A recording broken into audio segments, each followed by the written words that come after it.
I am sure all of you have read through it, but this is just a revision. So broadly, next, ever run just. Okay, next Sunday. Broadly we'll be talking about the Andhra Pradesh state, the vision for the state, mission, incentives, and the key partnerships. Next Sunday. So a quick overview of the state. The state is well connected with over 8,500 kilometers of national highways. We are part of the Eastern Peripheral Expressway, and we have nearly 1,000 kilometers of a coastline, which is very valuable and makes us a very major hotspot for tourism. We have one major port and 5 non-major ports, and we are in the process of developing 4 new greenfield ports. We are also part of National Waterway 4. In the rail network, we are part of 2 new dedicated freight corridors and 2 metro projects. As you know, first phases have been recently approved. 3 international airports, and the most exciting is seaports, which we are working very consciously and closely with Government of India to identify potential places for seaports and come up with an enabling ecosystem so that both investors and surrounding tourism areas become attractive and approachable. Next, we have a young population with 70% of our 5 crore population in a working age. We have over 250 engineering colleges and 300 diploma colleges, more than 30 to 40 in universities and higher skill educational institutions, which turn out highly skilled students and workforce every year, over tens of thousands per annum. AP State Skill Development Corporation is working to skill the other people with lesser education to enable them to participate in different forms of the workforce. Next, the AP tourism sector is giving a gross value add for currently to the economy of 4.6%. We are number 3 in domestic footfall, about 30 crore people, largely temple tourism. Bulk of them are for temple tourism. We are ranked only number 16 in foreign footfalls. In fact, because of this, the average spend of a tourist in the state is around 1,700 rupees as opposed to 40 to 50,000 in a lot of other states.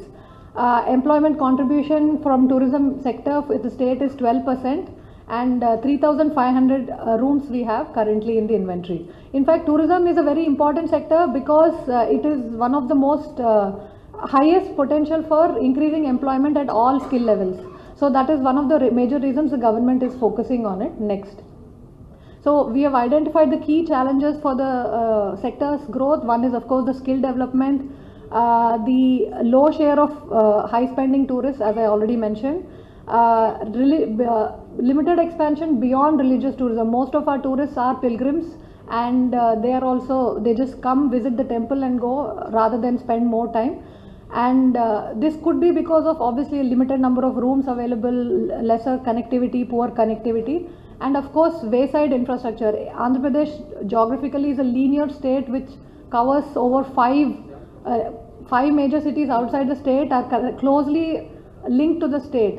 Chennai, Hyderabad, Bangalore, Bhubaneswar, Calcutta. People transit, but wayside infrastructure, which is a high potential area, is limited so far. Next. Recently, the Honorable Chief Minister of the state announced the Swarnandhra vision. Next.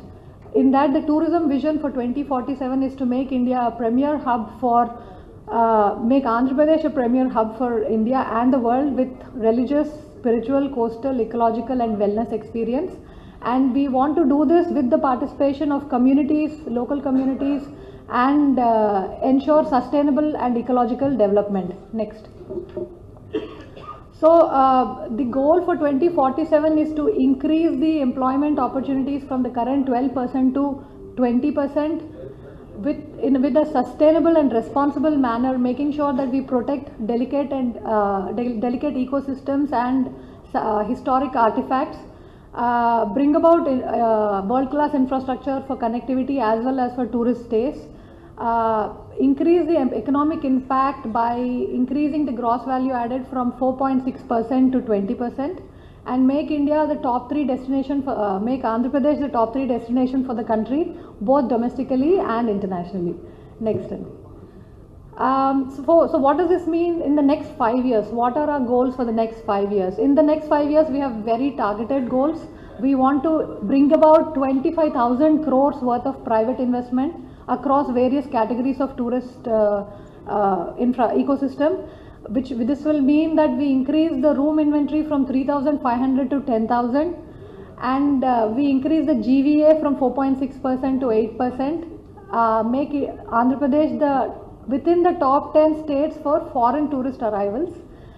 Increase the average stay of the tourist from 5 days to 12 days. Sorry, from 1 to 2 days to 5 days. 12 is, I guess, future. And the spend from 1,700 to 25,000.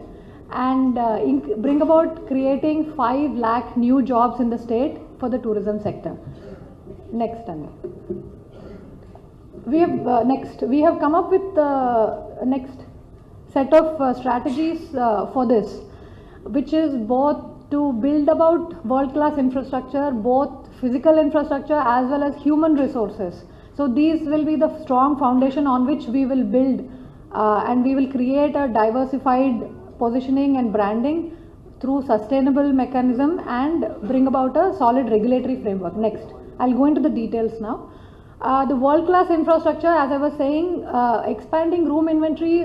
One is, of course, the classified inventory to 10,000, but also bring in small bread and breakfast, homestays. So this will be both formal and informal ways of bring about increased room inventory. This will consequently increase spend and stay in the state. And of course, allied infrastructure around key identified tourist spaces. So this could be riverfront activities, gardens, parks, eco-friendly activities, etc. Multimodal and last mile connectivity. Again here, as I said, seaplane, inland waterways, cruises. These are the things which will be our target areas because they have high impact and low hanging fruits for us for the next 5 years. Wayside amenities, as I already said. And for homestays, we will be focusedly bringing about a regulatory framework. As Sir was saying earlier, when he went to Germany, there was a ensured guaranteed quality in homestays. So we will aim to bring that about in Andhra Pradesh also. Next, the secretary will be going into this part of the thing in more detail, but I will just briefly talk about diversification and destination development. We've identified 7 anchor hubs for the state. Of these, Arku and Tirupati will be the short and medium term. So we are putting all our energy over the next few years immediately on these 2 places. But we have a longer term plan for Visakhapatnam, Rajahmundry, Amravati, Srisailam and Gandikota. In all these places, as you will see ahead, we've already started a lot of work, huge infrastructure works with the support of both private participants, state of Andhra Pradesh as well as government of India. Next, Andy. We will be working on developing 25 thematic circuits, which include 10 temple circuits, which will go beyond Tirupati and surrounding areas. Buddhist circuits, which is our highest potential for increasing foreign footfall, and beach, river and cruise circuits and ecotourism circuits. So the circuit could be a broader area with a longer distances as well as nearby surrounding areas. Like if you come to Tirupati, after you see the temple, what else can you do surrounding areas? Or if you want to do a road trip all along the coast, how do you plan and position it? How do we develop infrastructure?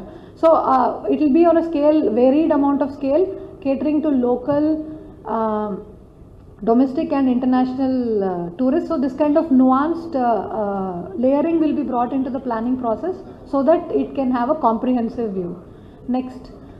The branding, one of the most important aspects of tourism is something we've already started work on.